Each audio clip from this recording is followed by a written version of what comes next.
Light it.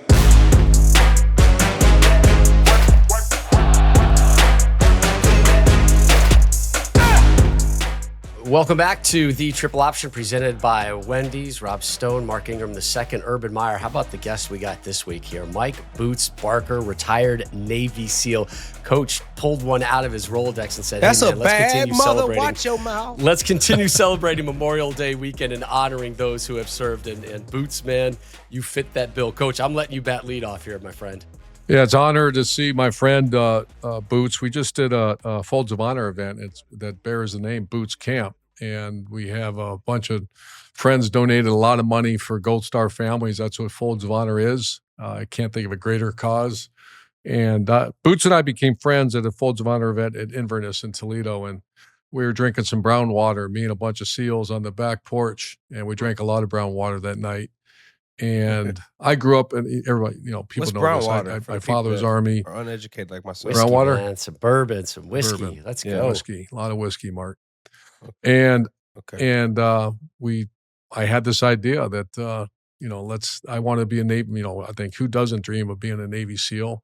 And let's teach them how to shoot. Let's teach them hostage situations. So we did it all, and we had our second successful year. But Boots, great to have you here. And I'm going to start off with this: that I am very passionate about this. I say it quite often when I speak, certainly to veteran groups. But what is a hero? And we actually looked it up. It's a guy that's admired, idolized for courage, outstanding achievements, or noble qualities. I don't know if I agree with that. That's a dictionary description of what a hero is. I think a hero is that someone that puts others ahead of self, and even if you put yourself in harm's way. To me, that's a hero. And that's how much love I have for our veterans that serve our country, the men and women who have served and are currently serving. And Boots is a hero. Boots is a guy that he can't speak a lot of the things that he's done for this country, but I'm going to get very personal with him and then hand it off to him. He's a friend, a guy I admire deeply, and his son came down, as did mine, to this event. And we had him up there, and we call it a campfire talk. We have our Navy SEALs and a couple of Rangers up there talking. And he talked, and his son was up there, Mikey, and talked about when he was very young. I want to say 7, 8 years old, if I remember him talking, that Boots would say, go on deployment and say, and you're talking about real deployment. This is real stuff you're going into. And he'd say, you're the man of the house now. Take care of your mom and the other kids because there's a chance dad's not coming home. And I saw Boots get emotional. I saw this kid that grew up real fast, man, when he was 7, 8 years old. So Boots, I want to thank you for your service, and thanks for being a hero, and thanks for what you've done for our country. Thank you. Well, thank you for having me. And that's quite a title. I don't know if I've earned that, but thank you. There's many people that have really laid it down for us. Past generations, all the way up to the recent ones, the recent fights that I've been in and that have laid it down. Those are the true heroes. They really are. And the reason I bring that up, and I have Mark on here, and I know Mark agrees with me because I talked to his father actually about this, is that I would get very upset with our players. Not upset, but I would, just because God blessed you with great size and speed does not make you a hero. Scoring touchdowns are not a hero. That's fun. That's great. But heroes come awful cheap nowadays, whether you're a musician or a coach or a incredible athlete. I just get very upset when I hear people either label or idolize these people and I went on 2 USO trips and I watched what these men and women do to protect our country. So thanks again, Boots. Well, thank you. Hey, let's start in the beginning. Boots, how did you get into the military? What was it that pulled you into it? Oh, yeah, I had some of my, my heroes, one of them being my father, and my grandfather. My grandfather was a pilot in World War II. He flew B-24s. My dad, later on, obviously later on, but he was in Vietnam. And it wasn't a whole lot of talk from either one of them about those things. But when there was those discussions, there was a light in their eye. They were proud of it. It was hard. And I like the idea of the fact that it is hard. And I like that. you're not told thank you. You're not looking for accolades. You're doing it because. So anyway, those were my heroes. But I also had other heroes too. I love football, and so the way I got into it, basically, I was thought I was a way cooler than I really was football player in college, and I lost my scholarship because it turned out I wasn't cool enough to skip all the classes I was skipping, and I lost my scholarship. My dad was upset. In my feeble mind back then, I was like, I'm sick of telling everybody telling me what to do. I'm joining the military, so I could be told what to do, right? Right. Uh, and about along those same timelines, I had dated a girl in high school, and I had gone back home, and kind of ran into my high school girlfriend, and we relived a night or two or something, and yeah, a little while later, we got started. Let's just say we got started early, and I was like, Understood. homeboy needs a job and health insurance, and so I married the love of my life. I was very lucky, that find somebody that early, and these things take time and work. But our oldest now is 27 years old, and she's my angel, and so that's our oldest, and then we have my our next daughter. She's in the Air Force herself. She just commissioned in the Air Force, so we're so proud of her.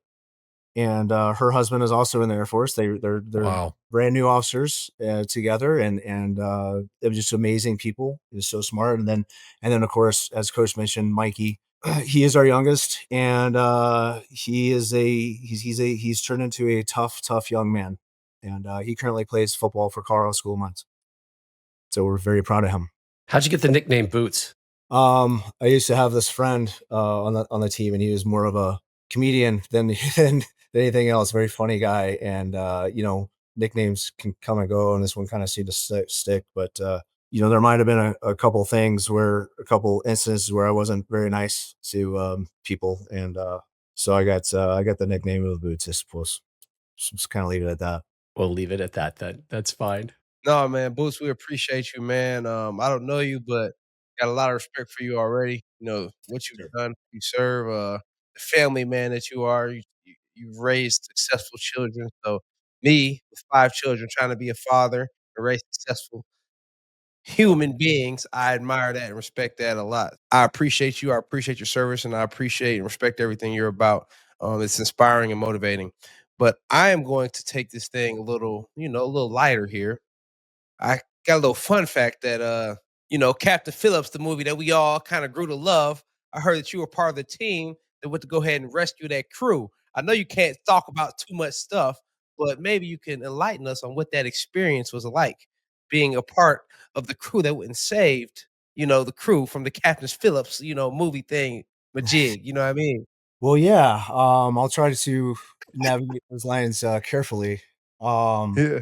I was very privileged, and blessed to work among heroes, Coach. I got to walk hallways and got to train and operate and deploy with individuals that made a fantastic team and teams. And wow, it was a privilege, and to be able to serve with those men in those spaces at those times for sure. And yes, one of the missions I was on is we went, and it was very successful, and we got to save a life that day, and it was worth it all the way around. And incredible leadership, and again, incredible team, and I'm very honored to be a part of that. Did the movie get the portrayals and the moments right? I think it did well explaining the situation at hand with the Maersk, the company Maersk, and the shipping, and the shipping channels, where they're at, why, and then I think obviously Tom Hanks, being just a fantastic actor that he is, portraying that character of Captain Phillips, and what he did, and what his crew did, and yeah, I thought it was good. Obviously, we came in towards the end of that whole thing, and we were able to get him out of harm's way from there, right? So The movie, yeah, I mean, yeah, I mean, it was. I mean, there's things that I wish wouldn't have been said, like, using, names and dates and places that are probably shouldn't have been, but it was a successful mission, and Okay. and and it was fantastic to be able to save a life that day. Now the boat is actually in the SEALs. Didn't you say that you told me that? Are you Yeah, allowed to say so that? there's a museum that we have in Pierce, Florida that, just kinda honors our history and our legacy, yeah, so they have that lifeboat that he was, held up in, and, yeah, it's down there on display. My admiration for the special ops, I used it every year in my coaching career, and just the research I've done it, the friends I've had, and the trips I've been on to watch these, the special ops are the elite of the elite. When you would get an assignment, I asked Boots about this earlier today. You get one of those assignments, Mark and Rob, imagine this. You got a family, but you've also, dedicated your life to this country. You get one of those assignments and you're kind of looking at it, reading it, and you start to get briefed on it, and you're like, uh-oh, this is a real one, Mark. This is no Yeah. game. This is and they're none of them are games, but we all know there's some that, wait a minute, we have to do what?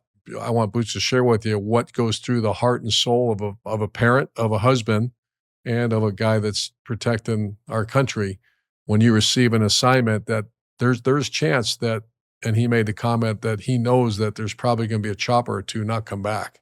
What goes through your heart? Take us there, if you will. Yeah, some of these things can be pretty tough. There was I'll go back to one of my favorite team leaders that I had, again, amazing mentor, amazing leader. I was probably getting a little too big for my britches, if you will, getting a little mouthy maybe, on some things I guess weren't lining up, and he looked and, the best way to say it is, like, "Hey, we raise our right hand," and, he's like, "Did you raise your right hand just like I did? So shut the fuck up and get to work." And that's the perspective. That's the very humbling perspective of that's our duty, right?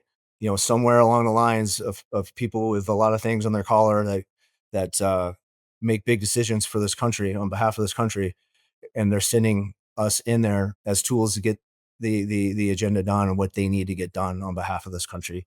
And, again, it was a privilege to be able to be a part of that. But yeah, sometimes you're looking at things like, wow, yeah, this could be it. The odds start getting stacked against you, and but again, we lean on each other, lean on good leadership, amazing assets. Everybody from our just our support units is unbelievable.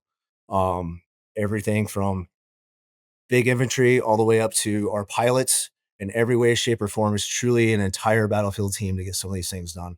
I was very, very lucky in some things, I think, but they say the harder you work and the harder you train, you make your own luck.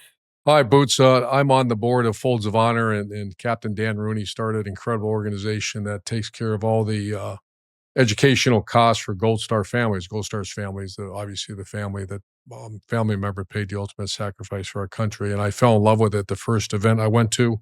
We met some families that benefited from it. We've also taken on first responders now, the first Folds of Honor. And I know Boots, that's when I met Boots up in Inverness at the American Interiors that we're all part of with Steve Essex. So talk to us about why. I'm sure you get pulled in so many different directions, but why Folds of Honor? It came down to their mission, and they are definitely not the people that are afraid to put their money where their mouth is, so to speak. So they say they do it. The mission it supports it's huge. It's important. What is it to be a gentleman like myself, and many of my teammates, or anywhere if you're a wounded vet, if you're a Gold Star wife or child, if you're a first responder, our law enforcement and our first responders are amazing, and they keep this side of the country running smoothly. And to be able to support them and be able to help them out, especially these lines of work, these professions that um, we've gotten into, they don't pay a whole lot, right? These are things where we went out in the private sector and really hustled.